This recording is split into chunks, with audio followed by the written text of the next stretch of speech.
Selamat pagi. Pagi. Shalom. Bagaimana keadaannya hari ini? Baik. Puji Tuhan. Kalau keadaannya baik dan sehat, berarti kita lebih semangat untuk belajar.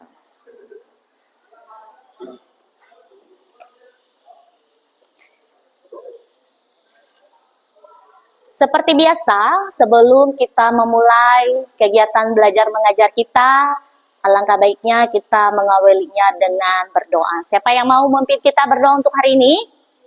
Ya, silakan maju Cindy. Teman-teman, marilah kita berdoa. Tuhan, terima kasih atas penyertaan-Mu sehingga pada hari ini kami dapat berkumpul di sini untuk melakukan belajar mengajar. Kiranya Engkau memberkati pembelajaran kami dari awal, pertengahan hingga berakhirnya nanti, agar bisa berjalan dengan baik seturut dengan kehendak-Mu. Ini doa dan permohonan kami, dalam nama Tuhan Yesus kami berdoa dan mengucap syukur. Amin. Amin. Terima kasih Cindy.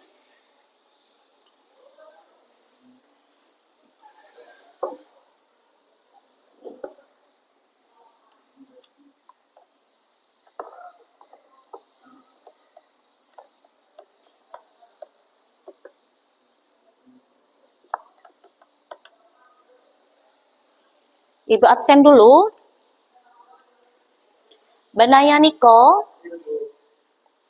Kristi Natasha Rusli, Cindy Joyce Theodora, Godel Fadiana, Christian Jo Anelka, Jopan Pangamianu, Kinaya Elizabeth, Kesia Wineng, Rupus Timothy, Ridley Krisma, Theodoro Sananta. Baik, hadir semua ya. Baik, pembelajaran pendidikan agama Kristen dan budi pekerti hari ini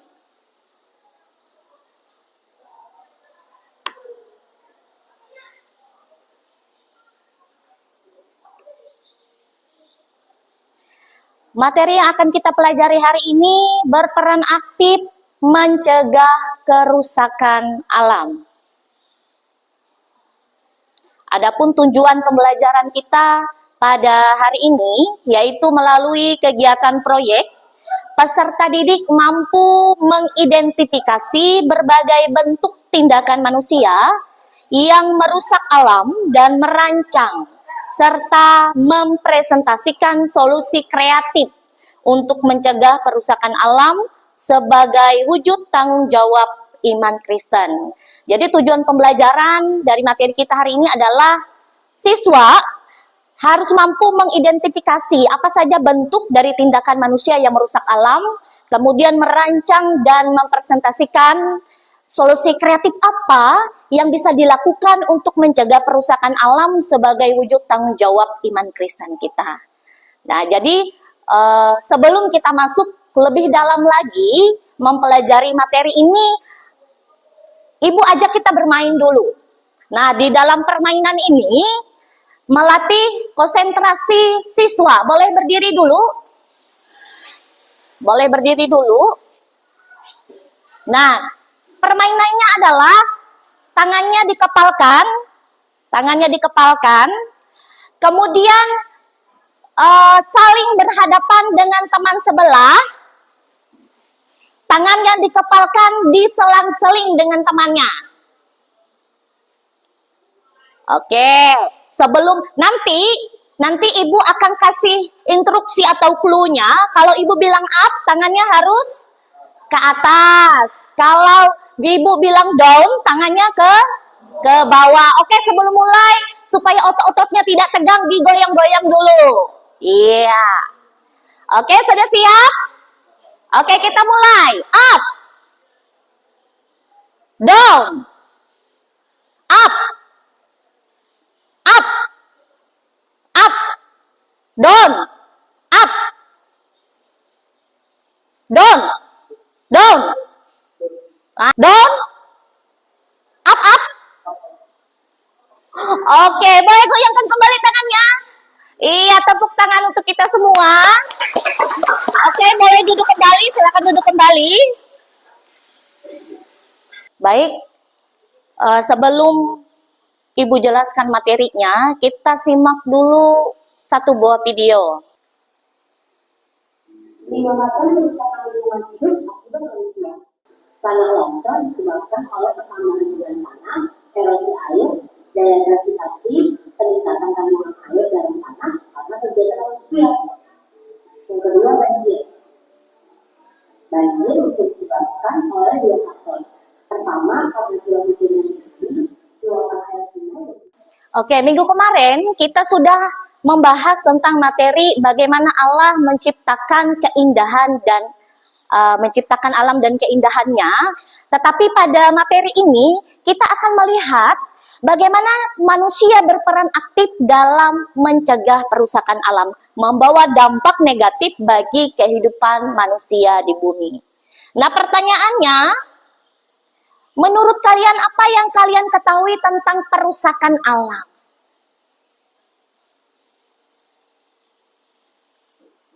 Ya, Godelva. Oke, ada banyak orang atau siswa-siswi bahkan masyarakat membuang sampah sembarangan. Ada lagi? Iya, Theodoros? Penebangan hutan secara liar atau eksploitasi yang berlebihan. Bentuk yang ketiga, slide yang ketiga bentuknya adalah penggunaan bahan kimia yang berbahaya. Tadi kita lihat di yang kelima di video tadi adalah kerusakan tanah yang diakibatkan oleh bahan kimia yang berbahaya, di mana penggunaan bahan kimia yang tidak terkontrol dalam sebuah pertanian dan industri itu dapat menyebabkan lingkungan dan membahayakan kesehatan. Nah, apa dampak dari perusakan alam? Di gambar yang pertama, kerusakan, hilangnya keanekaragaman. Nah, pertanyaannya, dari contoh-contoh tindakan manusia yang merusak alam, yang mengakibatkan dampaknya bagi kehidupan kita manusia, mengapa kita sebagai umat Kristen memiliki tanggung jawab untuk menjaga alam? Minggu kemarin kita membahas tentang Kejadian 1 ayat 28. Manusia diberikan tugas atau mandat oleh Allah untuk memelihara bumi. Pertanyaannya, mengapa kita sebagai umat Kristen memiliki tanggung jawab untuk menjaga bumi? Iya, Kinaya. Karena kita memiliki tanggung jawab sebagai pengelola. Tuhan sudah memberikan kita sebuah tanggung jawab tugas. Berarti itu harus dilakukan. Nah, dari materi ini, ide kreatif apa yang bisa kalian lakukan atau kita lakukan untuk mencegah kerusakan alam di lingkungan, rumah, sekolah, atau masyarakat? Nah, di sini Ibu akan bagikan kalian menjadi beberapa kelompok, di mana nanti di dalam kelompok akan menuangkan idenya, apa yang harus dilakukan sebagai bentuk tindakan pencegahan perusakan alam. Baik, silakan duduk atau mengatur masing-masing dengan kelompok yang sudah ditentukan.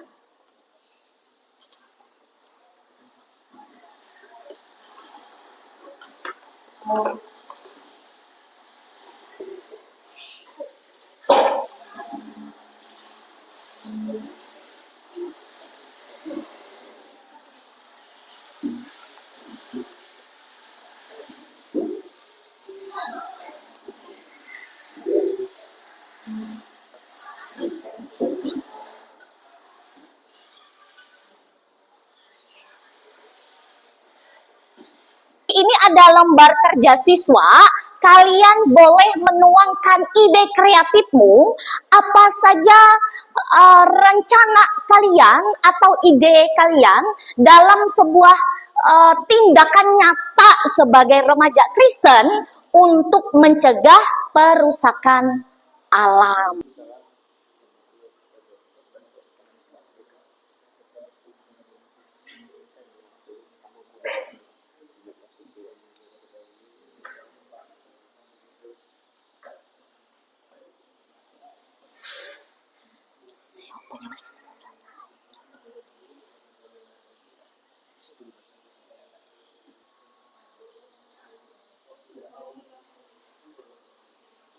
Oke, sudah? Sudah. Oke, jika setiap kelompok sudah menyelesaikan tugasnya, kita akan mulai mendengarkan paparan hasil dari kelompok. Ada 3 kelompok di sini, kita akan mendengarkan pertama dari kelompok yang pertama akan memaparkan hasil dari pekerjaan atau tugas dari kelompok 1. Untuk kelompok 1, Ibu persilahkan untuk ke depan.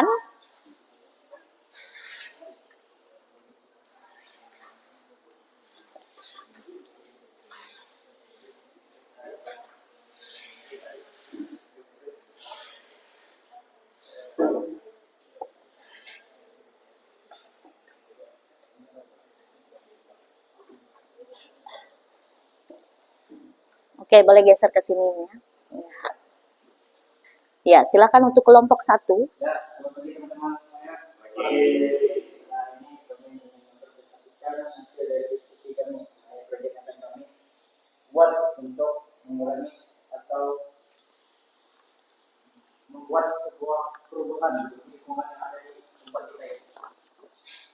Mungkin sebelumnya kami perkenalkan terlebih dahulu, saya mengajukan Promiano dari Bapak Dinas. Saya juga saudara, saya dari Dan teman saya ini akan membacakan proyek.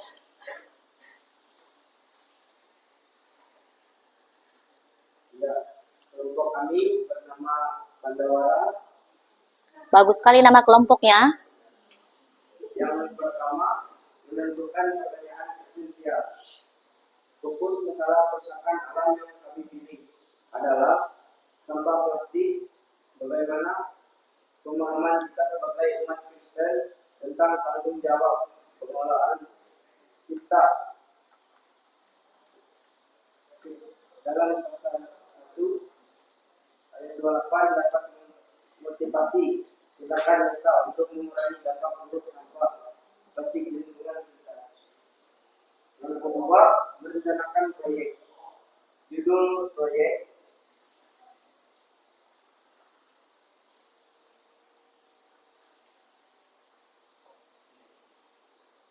dari sampah jadi berkah. Mengelola plastik sesuai mandat pemerintah. Tujuan proyek memahami perintah alam dalam kejadian 1 ayat 28 terkait pengolahan bumi dan implikasinya terhadap masalah sampah plastik. Mengurangi volume sampah plastik di lingkungan sekolah dan rumah tangga anggota kelompok. Langkah-langkah pelaksanaan. Yang pertama, observasi jenis dan jumlah sampah plastik di lingkungan sekolah dan rumah. Yang kedua, membaca dan mendiskusikan kejadian 1 ayat 28 dan Mazmur pasal 24 ayat 1 dalam konteks tanggung jawab terhadap ciptaan. Yang ketiga, mencari informasi tentang dampak dan sosial sampah plastik. Yang keempat, mengidentifikasi cara-cara praktis mengurangi, menggunakan kembali dan mendaur ulang. Yang kelima, merancang produk kreatif dan sampah plastik atau sistem pengolahan sampah sederhana. Yang keenam, mengadakan sosialisasi di kelas atau lingkungan rumah tentang temuan dan solusi yang diusulkan. Jadi kita masuk ke alat dan bahan yang dibutuhkan. Yang pertama kita membutuhkan kuesioner, yang kedua alat tulis, yang ketiga kamera, yang keempat internet, yang kelima botol plastik bekas. Diberikan kesempatan untuk kelompok yang untuk menanggapi apa yang sudah disampaikan oleh kelompok yang pertama. Dipersilakan. Apakah ada temuan yang membuat kalian terkejut atau signifikan bagi kelompok kalian terkait jenis dan jumlah sampah plastik di lingkungan sekitar? Pertanyaan yang bagus. Ini teman saya. Isi menjawab, kami terkejut dengan betapa banyaknya sampah Terima kasih untuk kelompok yang pertama. Berikan aplaus untuk kelompok yang pertama sudah menyelesaikan tugasnya. Silakan duduk kembali. Kita berikan kesempatan untuk kelompok yang kedua mempresentasikan hasil dari kerja kelompoknya. Dipersilakan.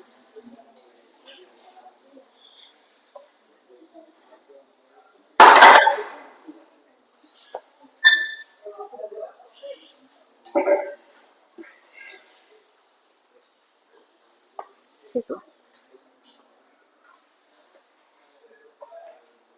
Selamat pagi semuanya.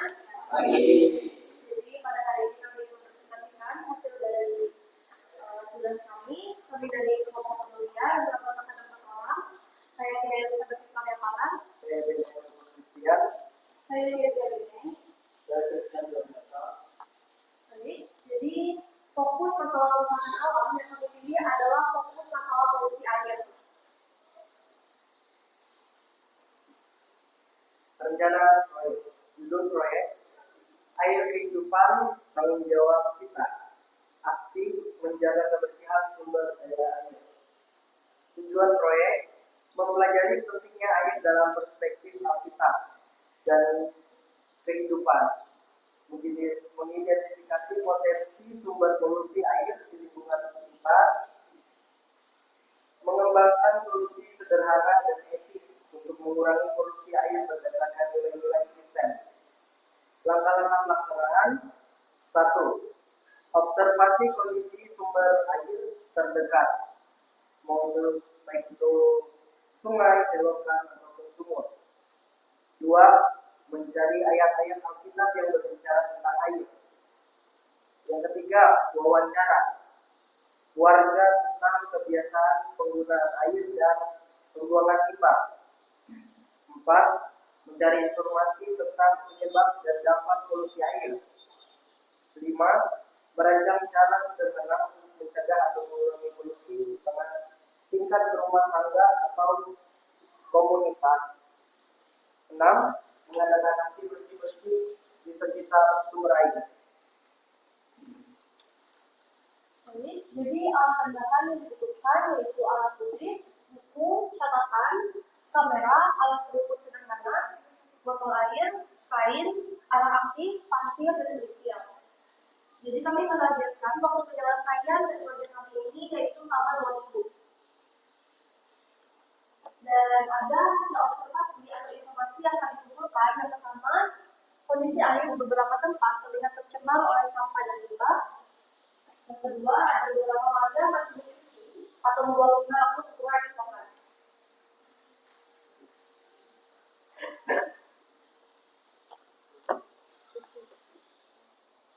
Yohanes 4 ayat 14. Yesus berbicara tentang air hidup yang memberikan kehidupan kekal. Ini mengingatkan kita akan nilai spiritual dan pentingnya air bagi kehidupan secara keseluruhan.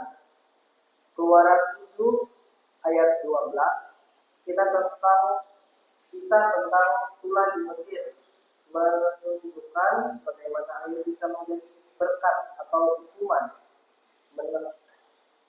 menekankan pentingnya menjaga kemurniannya. Mengembangkan produk.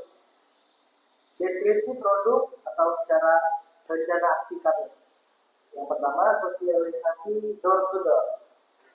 Mengunjungi rumah-rumah di sekitar sumber air untuk memberikan informasi dan mengajak warga untuk lebih peduli terhadap kebersihan air. Kedua, poster edukasi dengan ayat Alkitab. Membuat poster yang mengomunikasikan informasi tentang dampak polusi air dengan ayat-ayat Alkitab tentang pentingnya air dan tanggung jawab menjaga ciptaan. Yang ketiga, saringan sampah sederhana untuk selokan. Merancang dan membuat saringan sederhana berupa bahan bekas untuk mencegah sampah masuk ke selokan atau sungai kecil. Jadi, ya Bapak ada kami, apakah ada yang bertanya? Silakan, ada yang menanggapi? Ya, Ritli, silakan Ritli, boleh berdiri. Kami dari kelompok sendiri bertanya, jika kalian melakukan aksi bersih-bersih di sekitar sumber air, tantangan apa saja yang kalian antisipasi dan bagaimana kalian berencana untuk mengatasinya, terutama terkait keamanan dan izin. Izin menjawab. Tantangan yang kami antisipasi adalah masalah keamanan, terutama jika membersihkan sungai kecil yang arusnya deras atau kondisi lingkungannya kurang baik. Kami berencana untuk melakukan survei lokasi terlebih dahulu, menggunakan alat pelindung diri yang memadai, dan bekerjasama dengan pihak RT maupun RW setempat untuk mendapatkan izin dan memastikan keamanan selama kegiatan. Kami juga akan fokus pada area. Oke, berikan aplaus untuk kelompok kedua. Mereka sudah menyelesaikan tugas mereka. Silakan duduk kembali. Nah, kita akan mendengarkan paparan yang terakhir dari kelompok yang ketiga. Untuk kelompok yang ketiga, Ibu persilahkan.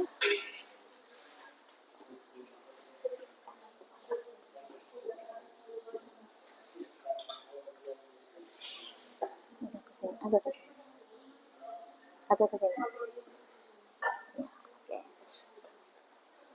Selamat pagi teman-teman. Hari ini kami dari kelompok 3 akan mempresentasikan hasil observasi kami. Nah, sebelum itu kami akan memperkenalkan diri kami. Ini dari kelompok 3 yang bernama Taidewo akan mempresentasikan. Pertama, perkenalkan saya Rusmil Diplomati. Saya dulu mendapat semua. Nah, pertama kami akan menjelaskan fokus masalah kerusakan alam dan habitat. Yang pertama, apa dampak penambangan pohon liar yang dimaksudkan kita dan bagaimana kita sebagai remaja dapat berkontribusi dalam upaya pelestarian hutan dan penghijauan. Nah, yang kedua, merencanakan proyek. Yang pertama di proyek kami adalah 1 pohon sejuta harapan, akses penghijauan untuk masa depan bumi. Tujuannya adalah meningkatkan kesadaran tentang pentingnya pohon bagi kehidupan dan dapat menjadi pendapat dia. Yang kedua, melakukan aksi nyata penghijauan di lingkungan sekolah atau komunitas. Ketiga, melakukan mengedukasi masyarakat tentang cara melestarikan pohon dan hutan. Yaitu langkah-langkah pelaksanaannya itu yang pertama, mencari informasi tentang dampak penambangan liar terhadap lingkungan, banjir, erosi, hilangnya keanekaragaman hayati. Yang kedua, mengidentifikasi lahan kosong atau area yang membutuhkan penghijauan di sekitar sekolah atau komunitas. Ketiga, berkonsultasi dengan pihak sekolah atau tokoh masyarakat untuk mendapatkan izin dan dukungan. Yang keempat, mengumpulkan bibit pohon yang sesuai dengan kondisi lingkungan setempat. Yang kelima, mengorganisir kegiatan penanaman pohon bersama siswa, guru, dan warga sekitar. Yang keenam, membuat papan informasi tentang jenis pohon dan manfaatnya. Yang ketujuh, manfaatnya 1 siswa 1 pohon atau rumah berbeda. Yang bagian tugas. Yang pertama, ketuanya itu menguasai jalannya proyek. Terus yang kedua, seksi survei dan riset, melakukan survei dan mengumpulkan informasi. Yang ketiga, seksi kampanye dan publikasi, membuat poster papan informasi dan mengorganisir kampanye. Yang keempat, seksi dokumentasi, mendokumentasikan seluruh kegiatan.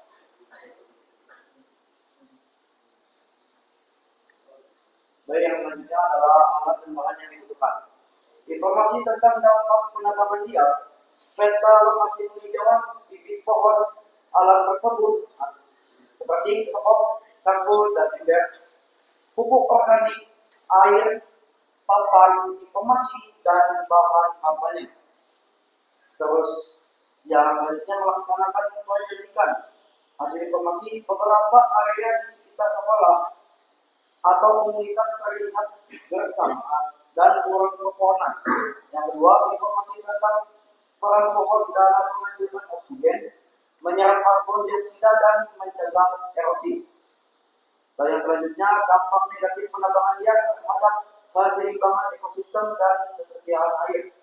Lalu yang selanjutnya, jenis-jenis pohon yang cocok untuk ditanam di lingkungan setempat dan cara perawatannya. Yang selanjutnya, mengembangkan produk. Deskripsi produk atau rencana skeming. Yang pertama, kegiatan penanaman pohon. Mengorganisir aksi penanaman pohon di lahan yang telah diidentifikasi. Yang kedua, papan informasi tanaman. Membuat papan informasi yang berisi nama pohon yang ditanam, manfaatnya dan cara perawatannya. Yang ketiga, kampanye penghijauan. Mengadakan kampanye di sekolah dan masyarakat untuk mengajak partisipasi dalam menanam dan merawat pohon. Mungkin sampai sini saja presentasi kami. Ingin dari kelompok lain ada pertanyaan. Silakan kalau ada tanggapan dari kelompok lain. Ada lagi? Perkenalkan, saya Tuhan Pengembangan dari kelompok 1. Izin bertanya, selain penanaman pohon dan papan informasi, mengapa kalian memilih kampanye penghijauan sebagai salah satu produk dan aksi kalian? Lalu, bagaimana kalian merencanakan kampanye ini agar efektif menjangkau dan menginspirasi lebih banyak orang? Terima kasih. Baik, sebelumnya terima kasih saya ucapkan atas pertanyaan dari kelompok 1. Izinkan saya menjawab. Jadi, kampanye penghijauan kami anggap penting. Baik, terima kasih atas pemaparan dari kelompok yang ketiga. Kita berikan aplaus untuk kelompok yang ketiga. Silakan kembali, duduk kembali. Baik, kembali lagi kita aplaus untuk kita semua. Baik, setiap kelompok telah memberikan kontribusi yang berharga dengan sudut pandang dan solusinya masing-masing dari setiap penyampaian proyek, rencana proyek yang akan kalian laksanakan dalam paparan tadi. Nah, yang ingin Ibu tekankan di sini bahwa tidak ada satu kontribusi pun yang lebih penting dari yang lain. Karena apa? Setiap ide, setiap tindakan sekecil apapun memiliki dampak positif jika dilakukan secara bersama-sama. Nah, kalian tadi sudah menunjukkan bagaimana kalian memiliki pemahaman yang kuat tentang bagaimana setiap individu itu dapat berperan aktif dalam menjaga kelestarian alam. Dari pembelajaran kita pada hari ini, apa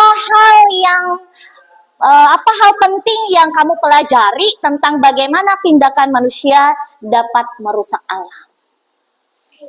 Ya, silakan, Cindy. Yang pertama, saya bisa mulai mengurangi penggunaan plastik dengan membawa botol minum sendiri dan tas belanja air. Yang kedua, saya bisa lebih bijak dalam menggunakan air dan listrik di rumah. Oke, demikian pembelajaran kita pada pagi hari ini. Semoga apa yang kita pelajari hari ini itu menjadi bekal bagi kita, bagaimana kita sebagai generasi yang sekarang melakukan tindakan-tindakan nyata itu tidak hanya belajar teori, tapi bagaimana iman kita praktekkan dengan melakukan tindakan-tindakan untuk mencegah perusakan alam itu.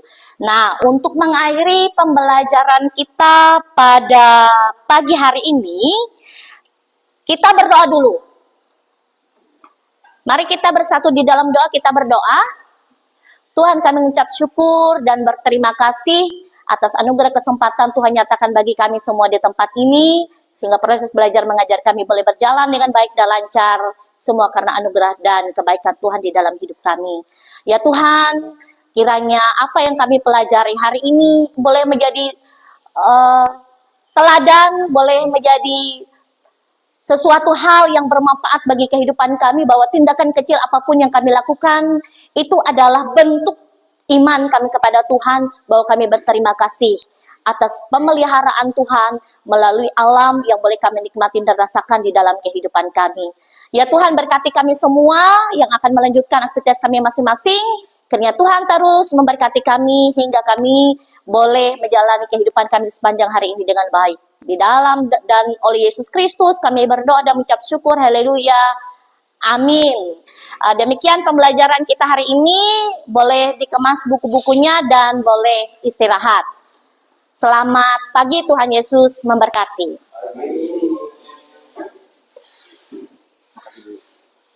Terima kasih.